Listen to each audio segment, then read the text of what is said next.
Gaano man kapula ang ating mga kasalanan ay papuputiin. Yan ay nasa Isayas 1:18.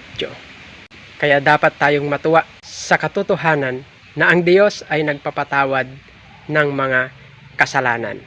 Kung tayo ay maniniwala sa kanyang mga salita at ating iiwanan ang ating mga kasalanan, ay tapat siya na tayo'y patatawarin sa ating mga kalikuan.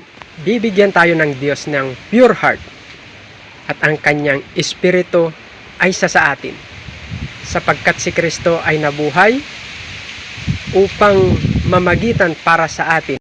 Kailangan lang natin ng matinding pagtatapat sa Diyos. Ating tanggapin sa ating mga sarili na tayo ay walang magagawa para sa atin, kundi kailangan natin si Kristo na siyang tumubos sa ating mga kasalanan upang magkaroon ng kapatawaran ang lahat ng ating mga kasalanan.